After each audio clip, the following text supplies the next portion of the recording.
In brightest day, In brightest night, no Determined to beat you at this game. my sight. Let those who worship evil's light beware my power. Green Lantern. Goodbye, my son.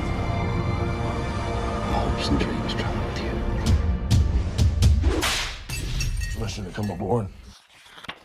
Journal de bord numéro 436, l'heure est grave. Nous allons parler aujourd'hui de Justice League of America par Grant Morrison et Mark Waid. On a déjà fait une vidéo pour le tout premier tome qui est en fait le 0, qui s'appelle Justice League Year One, qui avait été scénarisé par Mark Waid, qui nous racontait l'unification de la Justice League of America. Justice League relativement classique, si ce n'est qu'il y avait Black Canary qui remplaçait Wonder Woman, ce qui me dérangeait un petit peu, mais bon, pourquoi pas. J'avais été assez positif en fait sur ma vidéo, j'avais plutôt apprécié la lecture, mais je n'avais pas été transcendé non plus par cette expérience. C'était bien, sans plus pour moi. Et donc là, l'idée maintenant, ça va être de rentrer dans le dur avec la prise en main par Grant Morrison, quoi, du titre. Voilà, là on va parler déjà des 2 premiers tomes, dont j'ai fini intégralement la lecture.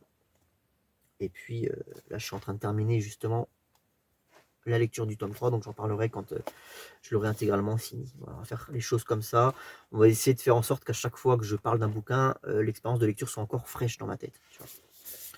Parce que ça va être compliqué, bordel. J'ai pris des notes parce que, waouh! Ah bah c'est Grant Morrison, donc faut s'accrocher. Alors, le tome 1 est découpé en 3 arcs scénaristiques, dont 2 majeurs, 2 qui sont plus importants. Le premier est scénarisé par Mark Waid, il s'appelle Midsummer's Nightmare, c'est ça. Et ça nous raconte un monde dans lequel la Justice League semble ne jamais avoir existé. C'est-à-dire que même les principaux intéressés, Kal Rayner, Arthur Curry et compagnie, ne savent même plus qu'ils sont des super-héros, qu'ils ont officié jadis au sein de la Justice League. Et l'idée, c'est qu'il y a 2 membres dans mes souvenirs qui vont petit à petit se remémorer des choses et qui vont enquêter parce qu'ils comprennent qu'il y a quelque chose dans ce monde qui n'est pas normal. Voilà. J'en dis pas plus, je vais éviter de trop spoiler. Premier constat, c'est dégueulasse déjà, c'est hideux vraiment. Les visages sont absolument pas travaillés, la colorisation est à vomir, pas de souci du détail, que dalle, tu vois, regarde-moi ça. Les visages sont lisses, on dirait des capotes gonflées. Moi, ça me dérange un petit peu parce qu'on est quand même sur la Justice League. Tu vois, on n'est pas sur une aventure de Booster Gold, on est sur une aventure de la Justice League, gros. Donc, mettez des dessinateurs un tant soit peu talentueux, quoi. Regarde-moi ça, Clark, on dirait qu'il a un double menton, là. Il a repris 2 Big Mac, le mec, au McDo. Non, mais c'est compliqué. Franchement, c'est très compliqué. Regardez-moi ça. Puis alors, la mode capillaire de l'époque, là, à savoir la nuque longue du sup, ça aide pas. Hein. Mais bon, ça, à la limite, c'est un autre problème. Le mec a un visage asymétrique. T'as l'impression qu'il est en glaise, qu'il est en train de se décomposer au soleil, tu sais. Donc ouais, c'est dégueulasse, quoi. Et ça m'emmerde parce que Justice League et Mark Waid. Tu vas pas me dire que tu n'aurais pas pu trouver un dessinateur digne de ce nom. Parce que là, franchement, l'histoire est assez cool. J'ai été assez pris dans le délire, quoi. Mais le dessin m'a plusieurs reprises sorti du truc, quoi. Parce que c'est pas beau. Et quand c'est pas beau, je suis désolé, mais on est sur des comics, hein, 50% de scénario, 50% de dessin, quoi. Si tu as déjà 50% qui foutent le camp, qu'est-ce qui reste, quoi? Qu'est-ce qui reste? Il reste l'histoire de Mark Waid qui en soi est sympathique. Bon, après, c'est pas non plus révolutionnaire. Et après, on a un deuxième arc que je vais baptiser l'Hyperclan. Donc là, c'est la prise en main par Grant Morrison, qui va nous faire pour le coup du Grant Morrison relativement accessible. Ça reste grand public, j'ai pas eu de souci de compréhension plus que ça. L'Hyperclan, ça nous raconte l'arrivée sur Terre d'un nouveau groupe de super-héros qui vient littéralement ringardiser, ridiculiser la Justice League en faisant des choses que la Justice League n'a jamais réussi à faire jusque-là. Par exemple, combattre la famine dans le monde, créer des points d'eau dans des déserts, enfin voilà, ils vont faire des trucs déter, quoi. Et du coup, ils vont s'attirer évidemment la bienveillance de la population, alors que la Justice League va petit à petit être démodée et ridiculisée.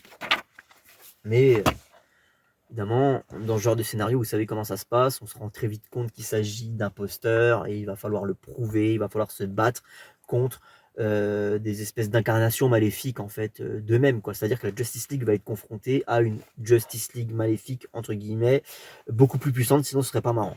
Voilà. On retrouve cette thématique aussi de contrôle mental, là, d'hypnose, parce qu'on a à un moment donné des membres de la GL qui sont plongés dans un coma artificiel et soumis à une espèce de rêve éveillé, à des hallucinations. Voilà, donc ça, c'est quelque chose qui revient très souvent dans le tome 1. Et d'ailleurs, Grant Morrison, je pense qu'il s'en est rendu compte, parce que justement, il va nous expliquer à la fin de tout ça que ça fait déjà 2 fois que la Justice League se fait avoir de la même manière. Donc du coup, il va falloir qu'ils se dotent, qu'ils se fournissent des systèmes de défense mentale beaucoup plus perfectionnés, beaucoup plus au point. Voilà, donc c'est une jolie pirouette, je pense, parfaitement exécutée par Grant Morrison pour essayer de justifier la redondance qu'on a pu avoir dans les 2 arcs en question là. Ensuite, on a une deuxième histoire relativement courte qui s'appelle La femme de demain, dans laquelle on a 2 scientifiques fous qui semblent tout droit issus d'un vieux récit des années 50 ou 60. Ça m'étonnerait pas de Grant Morrison d'aller chercher 2 personnages que tout le monde a oubliés d'un récit Action Comics dans les années 50, si tu veux. Voilà, je veux dire, c'est son modus operandi. Voilà, ces 2 scientifiques fous en fait qui mettent au point une intelligence artificielle, donc sous la forme de cette belle super-héroïne qu'on a pu voir, qui va avoir pour mission d'infiltrer la Justice League. Le problème, c'est que l'intelligence artificielle va prendre le pas sur le pourquoi elle a été programmée, et de ce fait, elle va s'enticher en fait de la Justice League, elle va y trouver son compte, et enfin voilà, il va y avoir évidemment un conflit d'intérêts. C'est une histoire très courte, mais très sympathique, avec un propos relativement classique. C'est pas la première fois qu'on est confronté à ce genre de thématique quand on lit du DC, mais pourquoi pas? Ça fait son office. J'imagine que c'est aussi pour Grant Morrison le moyen de rendre un petit hommage à ces 2 personnages, ces 2 scientifiques là. J'ai pas les blazes. Et pourquoi pas? Jusque là, c'est parfaitement compréhensible. Tu vois, même l'arc avec l'Hyperclan là, ça a beau être Grant Morrison, hormis peut-être un combat final qui est un petit peu alambiqué, faut suivre parce que ça part dans tous les sens, il y a beaucoup de personnages, c'est des personnages qu'on n'a pas forcément pris plus le temps que ça de te présenter, et donc du coup tu sais pas quelles sont vraiment leurs capacités, quels sont vraiment leurs super pouvoirs, et quand tout le monde se fout sur la gueule à la fin de l'histoire, tu sais pas vraiment où donner de la tête, quoi. Ça part dans tous les sens, il y a plusieurs fronts, plusieurs lieux de combat. Donc ouais, ça part un peu dans tous les sens. Le découpage n'aide pas, vous avez vu que c'est très épileptique, quoi.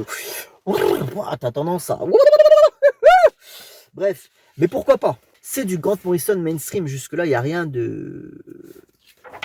d'habitable, d'incompréhensible. Ce qui va pas être le cas sur le tome 2. Ok. Alors le tome 2, les petits gars... Là, ça a été la purge. La purge, c'est un des pires trucs que j'ai pu lire dans ma carrière de lecteur. La vache! Wouhou!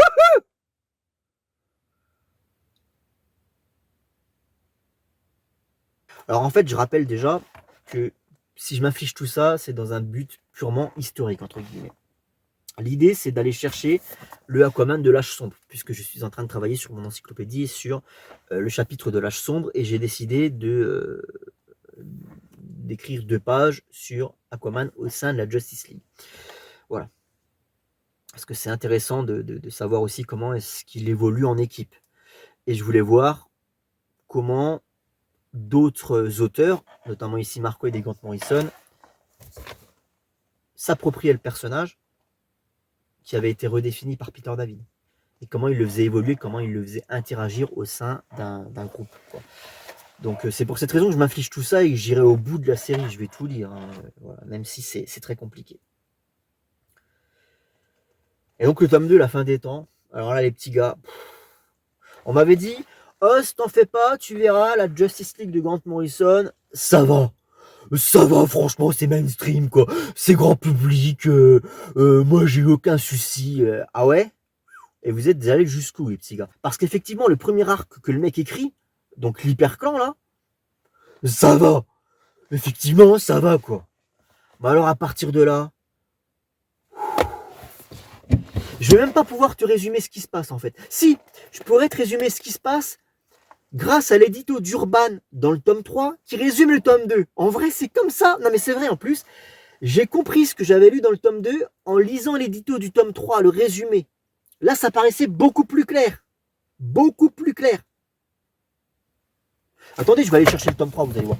En fait, ça me fait marrer sur le tome 3 parce que tu as un bandeau qui te dit tu as aimé la Justice League? Alors n'hésite pas à te procurer cet exemplaire pour en découvrir davantage. Donc, tu sais, tu as le novice qui sort de la salle de ciné. Alors déjà, s'il a aimé la Justice League, c'est que le mec, il a des problèmes mentaux, mais enfin, ça, c'est un autre sujet. Et le mec se dit, bah tiens, je vais en découvrir plus sur la Justice League, pourquoi ne pas me procurer cette magnifique série de Grant Morrison? Allez, bonne chance hein. Allez, salut. Dans le tome précédent, dans le dernier tome de Justice League of America, les héros de la Ligue de Justice ont fait face au pire ennemi de Superman, Lex Luthor. Bon, ça, j'avais compris. Obnubilé par le pouvoir et bien décidé à venir à bout de nos héros, oui, donc Lex Luthor, le millionnaire... Ah merde, il a été victime d'un crash boursier, comment ça marche? Le millionnaire prépare dans l'ombre un plan pour tous les mettre à mal, ralliant à sa cause un groupe de vilains qu'il nomme le gang d'injustice. Ok, donc ça c'est le tout début, donc ça va. Il est désormais capable de rivaliser avec la Ligue, mais ce qui fait son plus grand atout reste le cristal aux propriétés hors du commun qu'il a trouvé en Colombie. Ok, d'accord. Un artefact si puissant que le néo-dieu Métron fait un voyage temporel de 833 siècles dans le passé pour leur annoncer que si Darkseid venait à s'en emparer, c'est l'univers tout entier qui en pâtirait. Ok, très bien. Ignorant où se trouve la pierre philosophale, Métron envoie Flash, Green Lantern et Aquaman à sa recherche à travers l'espace et le temps. Ce n'est qu'après un voyage sur le monde merveille qu'ils comprennent que la pierre se trouve sur Terre depuis déjà 4000 ans. Alors déjà, même dans le résumé, déjà là, tu vois, t'as le cerveau qui se met en branle, si tu veux. Là, je travaillais pas ce matin, je viens de me réveiller, donc le cerveau, il était encore en mode repos. Rien que de lire le résumé, là, avec le délire de... Il y a 4000 ans, en fait, il y avait un truc, mais du coup, je t'envoie dans l'espace-temps. Rien que le résumé, là, déjà, le cerveau, il s'est mis en mode fonctionnement. De retour à leur époque et dans leur espace-temps, après un détour sur une Terre 15 ans plus vieille et dévastée par Darkseid. Donc en fait, ils sont allés dans le temps, ils sont revenus, il y a 15 ans qui s'est d'accord, parce qu'il y a Darkseid qui arrive entre-temps, donc du coup, il y a 15 ans qui sont OK. La Ligue de Justice s'empare de la pierre philosophale et met fin aux agissements du gang d'injustice. OK.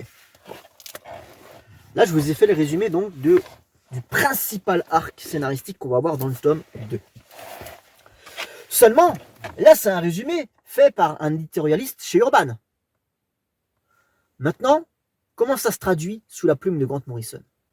Mes employés ont trouvé le cristal en Colombie. Un baron de la drogue l'utilisait comme presse-papier et il n'a pas songé à l'utiliser pour arrêter les balles. Alors déjà, comment tu utilises un cristal en presse-papier? C'est quoi la logique déjà? Enfin bref, c'est pas ça qui nous intéresse. L'analyse a révélé que c'était un morceau de quartz aux propriétés piézoélectriques. Ok, donc déjà, tu vois, le cerveau vient de se mettre en branle là, et déjà là, il sature. Déjà, il comprend pas, il bloque sur un mot. Piézoélectrique, si tu veux, j'ai 36 ans, c'est la première fois que je vois ce mot-là. Et moi, ça m'emmerde quand je suis en train de lire quelque chose pour me divertir, de devoir chercher mon téléphone pour taper un mot sur Google, tu vois, dont je suis même pas sûr de comprendre la définition qui plus est. En fait, ce qui m'énerve avec Grant Morrison, c'est que le mec te fait passer pour un con. Tu vois, c'est-à-dire que, vu que tu comprends la moitié de ce que le mec te raconte, tu as l'impression d'être le parfait des abrutis. Mais là, attendez, parce que là, c'est une petite mise en bouche. Là, c'est l'apéritif. C'est un apéricube, là. Donc là, on est sur le monde merveille. On a une espèce de conseil constitutionnel, là, avec Laurent Fabius et toute la clique. Alors, des personnages que tu ne connais pas. Alors, il y a toujours des gens qui vont me dire, mais bien sûr que si, c'est ma mort d'une mort. Nique ta mère, définitivement nique ta mère, en fait. C'est pareil, ça fait des années que je lis du DC Comics, ces mecs-là, je suis désolé, bah voilà, je les découvre ici, donc je sais pas qui ils sont. Alors voici le monde merveille. Je suis Adam 1, créé par les dieux des premiers temps pour dompter le monde originel. Ok. Mamord. Ah, ok, Mamord. J'ai lutté seul contre le chaos pendant 1 milliard d'années. Avec le temps, Mamord est devenu le monde merveille. Cette forteresse globale traverse toute la frontière de l'espace-temps à des vitesses hyper-temporelles inimaginables, même pour toi, Flash. Green Lantern, Kyle Rayner, Je suis Hourman, aussi appelé le maître du temps. Salutations, je suis devenu conscient au cours de l'année 85 330. Je suis une colonie de machines intelligentes de classe diamant programmées par ADN avec le biologiciel génétique Miraclo Tyler. Ferme ta grande gueule. Alors Miraclo, bon tu fais le lien, Hourman, celui de la GSA, ok. C'est le petit lien que tu arrives à établir dans ce qu'il vient de te raconter, mais le reste tu ne sais pas. Tu ne sais pas ce qu'il est en train de te dire. Donc là il y a Flash qui est en train de courir. Bon, le résumé est assez réducteur, mais je suis en train de te décrire ce que j'arrive à comprendre. Voilà. Donc là, tu as Flash qui est en train de courir et qui dit « C'est du jogging. Quand j'atteins la vitesse maximale, le tapis prend le relais, amplifie ma vélocité et nous atteignons, je ne sais pas, la vitesse de la lumière au carré. Nous allons accélérer au point que notre structure physique elle-même sera convertie en information hyperluminique. » Et là, tu as Arthur. T'as Arthur Curry qui se trouve exactement dans la même position que moi et qui dit nous allons quoi? Il m'apparaît que si je réduis l'hémisphère gauche de mon cerveau rationnel et analytique et que j'élargis l'hémisphère droit irrationnel, je puis écarter toute pensée logique linéaire et ouvrir la porte aux élucubrations de l'esprit inconscient intuitif. Soldat de la rue 000B30 plus biomasse humaine en transit pour traitement d'urgence immédiat. Alerte à l'intrus, entité microscopique indésirable détectée, cible envahie, entité, nuée de nanovirus chasseurs libérés dans le flux d'électrons. Alors ça, est-ce que ça se lit sur un ton ultra sérieux, scientifique, du genre et je l'accompagne dans le chaos sans ombre du flux de photons, tandis qu'il se super miniaturise jusqu'à l'infiniment petit et chevauche des vagues de lumière. Voilà, est-ce qu'on est plus sur un délire grandiloquent, un peu poétique, et je l'accompagne dans le chaos sans ombre du flux de photons, tandis qu'il se super miniaturise jusqu'à l'infiniment petit et chevauche des vagues de lumière. Tu dois savoir que la lumière visible se situe sur une très fine bande allant de 4000 à 7000 angstroms. La lumière que nous ne voyons pas couvre le reste du spectre électromagnétique, depuis les rayons gamma à 10 cm aux ondes radio à 30 000 mètres. Donc en fait là il vient de demander à un gars d'éteindre la lumière. Alors on a Métron qui est en roue libre. Ma tâche est accomplie. Je m'encode donc dans le fluide biologique qui entoure la Terre. Je puise dans les énergies de la vie elle-même pour alimenter les dynamos de mon fauteuil de Mobius. Le Warlogog me sert de carte et de boussole et je trace un chemin à travers une succession d'éphémères probabilités de mondes. Au sommet de ma vélocité, je longe la frontière dimensionnelle. J'émerge du non-temps à la fin de toute chose. Je suis. Bon bref, j'ai rien compris. Enfin, si ce n'est avec le résumé du tome 3, là, voilà. Ce que vous avez lu dans le tome 2, c'était ça. Ok. Bon bah ça va, je me remets 2-3 trucs. Mais pour le reste, rien compris quoi. Puis alors attendez, parce que le tome 2 il s'arrête pas là. Hein. Pouf, tu te dis bon, c'était un moment difficile à passer, cet arc qui s'appelle, je crois que c'est celui qui a donné le titre au tome, hein, à savoir la fin des temps. Ouais c'est ça, c'est la fin des temps. Le plus long, le plus conséquent, hein. Donc tu te dis, bon c'est passé, espérons qu'on reparte sur autre chose dès l'arc qui va suivre. Quelque chose a déclenché l'accélération des tendances gènes actives de la population. Je perçois de grosses fluctuations quantiques qui pourraient être responsables de cette altération des probabilités. Le dérèglement est extérieur à notre univers majestique. Le champ de force maintient son intégrité, mais l'onde devient instable. Le contact avec l'espace de Void ne va pas tenir longtemps. Non, n'aie pas peur, nous sommes dans un espace transdimensionnel. Tu vas avoir le vertige si tu essayes de te repérer en 3 dimensions. Cet endroit est partout sauf à un endroit donné. La nova noire que vous avez vue a séparé le temps en 2 ondes parallèles.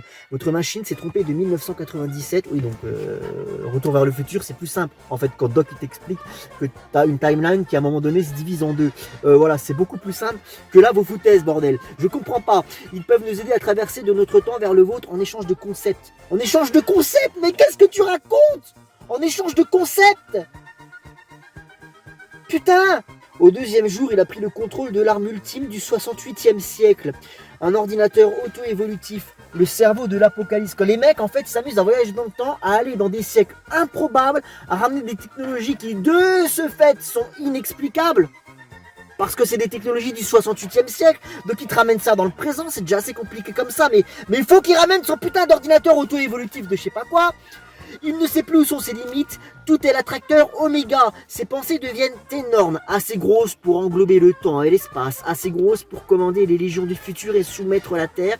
Un système d'ingénierie des nuages du 22e siècle fait tomber une pluie démotivante sur l'est des États-Unis. Des gargouilles de la Néopangée. Mais c'est quoi la Néopangée du 98e siècle? hante les dômes de Moscou. On t'explique des trucs, on te montre pas la gargouille, la néoplongée, on sait pas. Ces projets grandissent encore à mesure que son cerveau dépasse ses limites. Du 28e siècle, il a rapporté des macro-costumes pilotés à distance. Il veut convertir la Terre entière en machine temporelle animée par ses esclaves humains.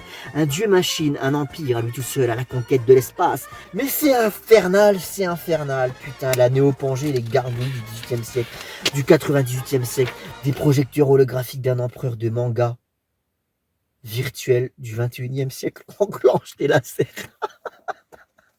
Mais c'est infernal. Putain, j'en peux plus. Il ne pense plus comme nous. C'est le seigneur du temps, l'attracteur oméga. La surcharge de données devient critique. La pensée est remplacée par des sculptures vivantes de données dans le vide de son esprit. Donc là, il faut déjà synthétiser. Donc, le vide de son esprit. Il faut imaginer que dans le vide de son esprit, il y a des sculptures vivantes de données qui ont remplacé la pensée. Et ces sculptures le regardent et elles lui parlent. Elles lui disent qu'il régresse dans le temps. Elles le rassurent. Putain, ça sera comme rentrer chez soi. Il est matière devenue énergie. Encore une information et la surcharge le transforme en ova noir. Une seule pensée. Les sculptures lui disent que c'est l'apothéose de sa vie. Et bien sûr, c'est le cas. Fin. Merde, c'est fini. Ça, ok, attendez, je reviens. Bon. Moi, il y a un moment donné, j'estime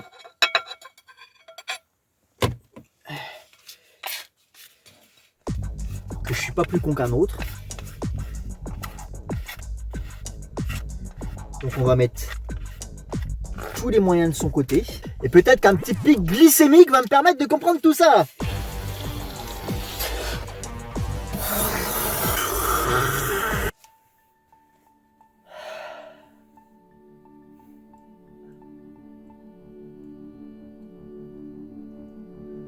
Appelé à travers l'infini, convoqué par la source vers le lieu du dernier combat, j'émerge de l'ultra-espace, glissant sur les ondes vibrantes du spectre électromagnétique parmi l'écume radio de fréquences inconnues, vers une planète mourante, la Terre.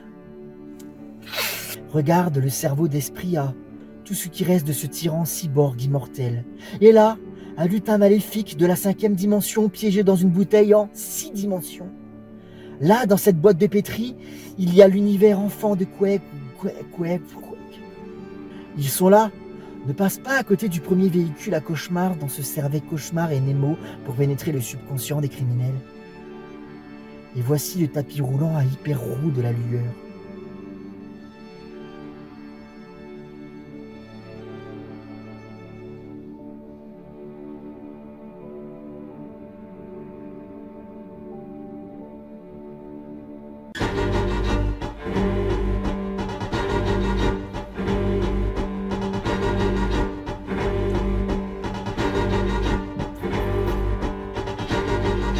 T'en fais pas, Oz, tu verras, la Justice League de Grant Morrison, c'est beaucoup plus mainstream, c'est beaucoup plus accessible.